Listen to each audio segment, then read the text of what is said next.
Aujourd'hui au programme, Renault nous prépare un concurrent de taille face au Tesla Model Y et Cadillac revient en France.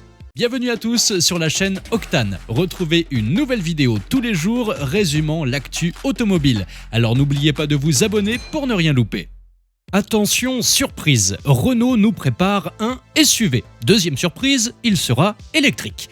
Vous n'êtes pas surpris? Étonnant. Renault a commencé à démocratiser l'électrique dès 2012 avec la petite Zoé, avant de se poser tranquillement en observateur. Il aura fallu 10 longues années pour sortir la Mégane E-Tech et puis tout récemment, voilà qu'ils nous sortent un Scénic E-Tech tout frais. Mais pour Renault, il est temps de regarder plus loin et de s'aventurer sur le terrain de Tesla, avec un véhicule de 4,70 m minimum. Un SUV qui pourrait bien se nommer Morphose et qui aura pour mission de flanquer une claque au Model Y dès 2026. Ce Morphose aura une plateforme qui sort de nulle part, complètement inédite. Sous le capot, on trouvera un moteur électrique de 200 kW, soit l'équivalent de 272 chevaux. Par contre, pour le pack batterie, c'est plutôt intéressant, soyons honnêtes. Déjà, elles ne contiendront pas de terres rares et on parle d'une capacité de 90 kWh qui vont pouvoir nous mouvoir sans culpabilité, ou presque. Côté recharge, elles seront express grâce à la technologie 800 volts, moins de 15 minutes pour passer de 20 à 80% d'autonomie et nous voilà repartis pour presque 700 km. Tout ça dans le plus pur style à la française, assemblé fièrement dans l'usine de Douai.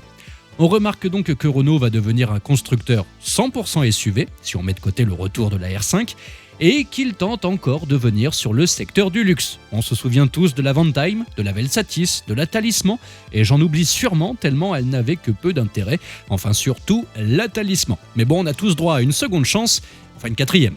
Passons à General Motors qui revient en Europe et donc en France. C'est comme si Elvis Presley annonçait son grand retour sur scène. Et il le fait avec fracas en sortant le grand jeu, la marque Cadillac et son mastodonte électrique, le Lyriq, un SUV tellement imposant qu'il mesure presque 5 mètres. Le Lyriq, c'est une nouvelle ère du design pour Cadillac. Ils se sont mis au régime. Oui, on dirait pas, mais on partait de loin. En gros, ils ont juste enlevé le cornichon dans le hamburger. Ils ont aussi bossé la face avant, les courbes sont plus fluides et l'intérieur est digne des salles de contrôle de la NASA avec un écran de 33 pouces.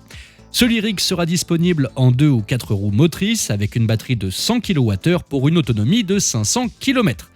Pour ceux qui ne sont pas encore bien habitués aux chiffres des voitures électriques, disons qu'une batterie de 100 kWh qui offre 500 km d'autonomie pourrait se résumer en un mot. Mais c'est de la merde! En plus, la recharge plafonnera à seulement 150 kW. En gros, pour ceux également qui ne sont pas encore habitués à cette technologie, ça laissera suffisamment de temps à Monsieur Biden pour faire une sieste après sa soupe au cheddar sauce ketchup. Et ce n'est pas fini. Après le Lyriq, General Motors a prévu de balancer d'autres électriques sur le vieux continent avec l'arrivée de l'Escalade, grand comme un immeuble et lourd comme un éléphant qui aurait mangé une armoire normande. Concernant la stratégie commerciale, ça sera à la Tesla. Vous pourrez commander sans quitter votre canapé, votre hamburger et vos 12 litres de coca quotidien directement sur leur site internet. Alors selon vous, Cadillac a-t-il ses chances de réussir en France ? Et bien sûr, je ne parle pas de cet excellent vin du même nom. Dites-moi ce que vous en pensez dans les commentaires. Merci à tous d'avoir suivi cette nouvelle vidéo. N'hésitez pas à vous abonner, à activer la cloche des notifications pour être sûr de ne rien louper, liker, partager et vous pouvez également venir nous rejoindre sur notre compte TikTok. Ciao!